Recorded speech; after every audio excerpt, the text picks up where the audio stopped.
Witajcie na kanale Topka PC. Niedawno kupiłem płytę główną marki Asus, model ROG Strix B850 Gaming Wi-Fi. Z tego powodu postanowiłem zrobić krótki film dla wszystkich tych, którzy mimo tych trudnych czasów chcą zbudować swój wymarzony komputer. Zaczniemy od rozpakowania pudełka.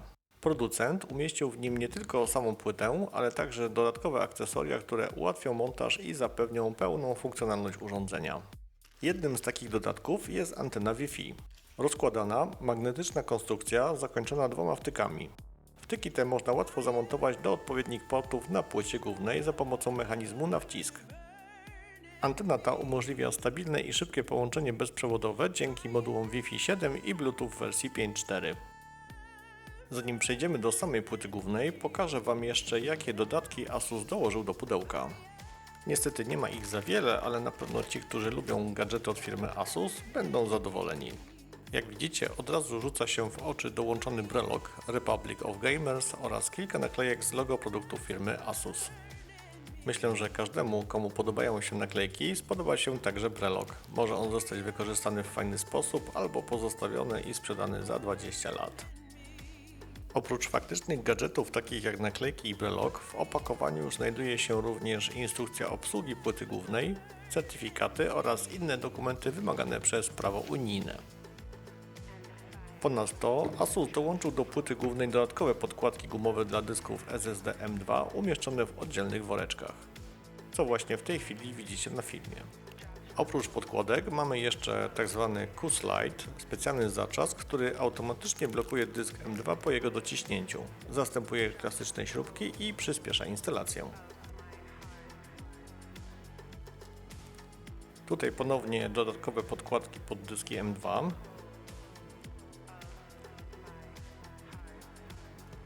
Oraz parę tzw. trytek, które ułatwią nam organizację przewodów w obudowie. W kolejnym woreczku mamy mechanizm kulacz, który umożliwia montaż dysków M2 bez użycia śrubki.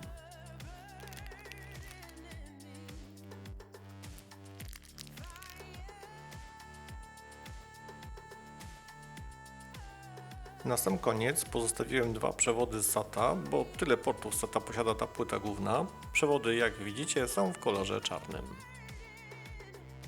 Za chwilę pokażę Wam jeszcze krótką kolorową instrukcję, która w fajny sposób pokazuje nam montaż strategicznych elementów na naszej płycie głównej.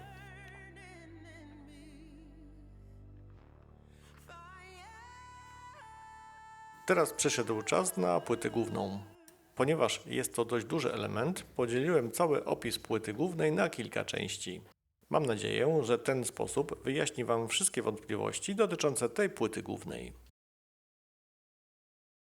Rozpoczniemy od formatu płyty głównej. Płyta została zaprojektowana zgodnie z standardem ATX i odpowiada jego wymiarom. Standard ATX jest popularnym wyborem dla komputerów do gier, pracy oraz stacji roboczych, ze względu na swoją kompatybilność i elastyczność konfiguracji. Kolejnym elementem, który chciałbym omówić, jest przeznaczenie tej płyty głównej. Płyta została oparta na chipsecie AMD B850 i korzysta z gniazda AM5, dzięki czemu obsługuje procesory z serii Ryzen 7000, 8000 i 9000. Sekcja zasilania została zaprojektowana tak, aby zapewnić procesorom takim jak Ryzen 9000 stabilne i niezawodne zasilanie, gotowe także do przetaktowania, czyli OC. Jak widzicie, moduł regulacji napięcia, czyli VRM w układzie 16+2+2 fazy jest zaprojektowany tak, aby móc obsłużyć maksymalnie do 80 A prądu. VRM ma więc technicznie dużo rezerwy, co czyni tą płytę mocną i dobrze przygotowaną pod mocne procesory i overclocking. Teraz przechodzimy do kolejnej, równie ważnej sekcji. Omówimy teraz możliwości tej płyty głównej pod kątem montażu dysków SSD na slocie M2.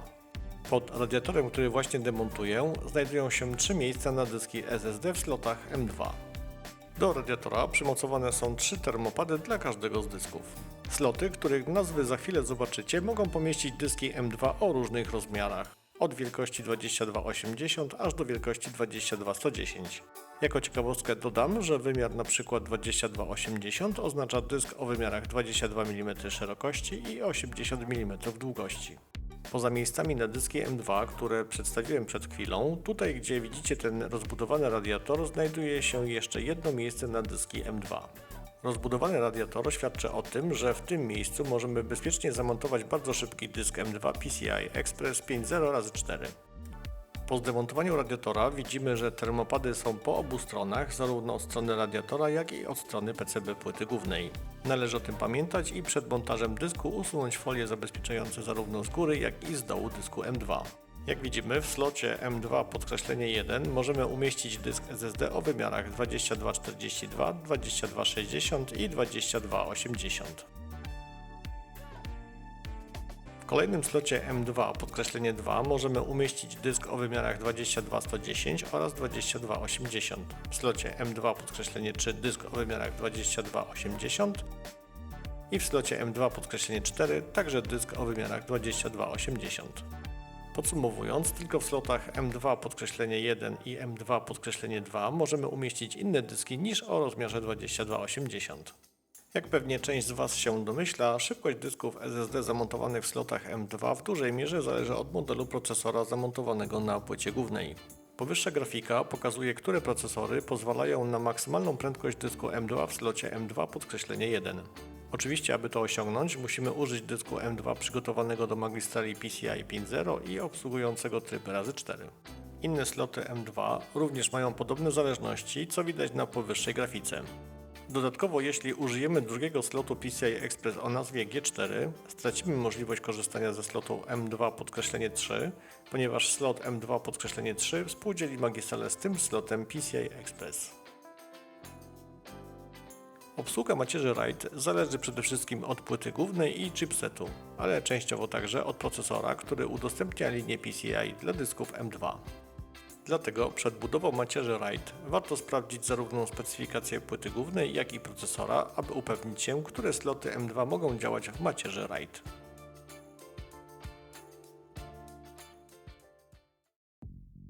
Przechodzimy do sekcji pamięci RAM, która ostatnio niestety stała się bardzo drogą częścią każdej płyty głównej. Płyta główna obsługuje wyłącznie pamięci DDR5, maksymalnie do 256 GB w 4 slotach DIMM. Pamięć RAM działa w trybie Dual Channel, wspiera profile AMD Expo i Asus AMP, dzięki czemu łatwo podkręcisz pamięć RAM. Oficjalnie płyta główna obsługuje bardzo szybkie moduły DDR5, nawet do około 8000 megatransferów na sekundę w OC. Jeśli zamierzasz kupić tę płytę główną, celuj w DDR5 z profilem Expo, najlepiej szybkie zestawy od 6000 do 7200 megatransferów na sekundę, żeby wycisnąć maksimum z platformy AM5. W każdej płycie głównej ważne jest, do których slotów wkładamy pamięć RAM, ponieważ ma to wpływ na działanie trybu Dual Channel i osiągane prędkości. Powyższa grafika pokazuje zależności, które wpływają na wydajność pamięci. Najlepiej używać identycznych modułów RAM, takich samych pojemności, taktowania i opóźnień. Najpewniejszą opcją są zestawy sprzedawane w tzw. kitach, czyli pakietach 2 lub 4 kości, które są fabrycznie sparowane i gwarantują prawidłową współpracę. Jak widzicie, płyta główna ma dwa sloty PCI Express. Główny, wzmocniony slot oznaczony jako G5 w kolorze srebrnym działa jako PCI Express 5.0x16, czyli z pełną prędkością dla karty graficznej, pod warunkiem, że zamontowany na płycie głównej procesor obsługuje PCI Express 5.0. Drugi slot, oznaczony jako G4, jest podłączony do chipsetu płyty głównej i działa jako PCI Express 4.0x4. Wygląda jak pełny slot razy 16, ale elektrycznie oferuje tylko 4 linie PCI Express, czyli prędkość razy 4. Omówimy teraz porty wejść i wyjść na PCB płyty głównej. Lecimy od góry. Jako pierwszy widzimy układ Audio Realtek oparty na kodeku ALC 4080. Następnym elementem jest złącze serwisowe COM-Debug oraz złącze F-Audio front panelu Audio. Następnie widzimy dwa złącza PWM, które mogą służyć do podłączenia wentylatorów, a w razie potrzeb także pomp w zestawach IO lub Custom LC. Do złącz ADGEN 2.2 i 2.3 możemy podłączyć podświetlenie RGB urządzeń. Port TB USB 4 Header umożliwia podłączenie specjalnej karty rozszerzeń USB 4 Thunderbolt. Port Chassis Fan 3 to kolejny port PWM. Tutaj mamy T-sensor, do którego możemy podłączyć czujnik temperatury, a port CPU OV to zworka umożliwiająca manualny overclocking procesora. USB E12 i USB E34 to wewnętrzne złącza headery, do których możemy podłączyć przewody z obudowy, aby korzystać z portów USB front panel lub dodatkowych adapterów USB. Przed chwilą na ekranie bateria podtrzymująca pamięć BIOSu. i kolejny złącze Chassis Fan 4, złącze PWM. I na koniec złącza F panelu płyty głównej, do którego montujemy przyciski naszej obudowy, takie jak Reset czy Power. Kolejny bok naszej płyty głównej i tutaj rozpoczynamy od portów SATA. Jak widzimy, płyta główna posiada dwa porty SATA. Kolejnym elementem jest radiator chipsetu płyty głównej.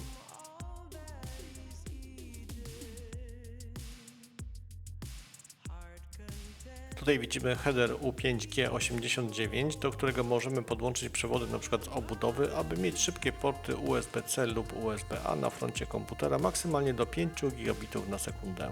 Tutaj podobny port U10G_C10, 10 gigabitów na sekundę i port USB-C.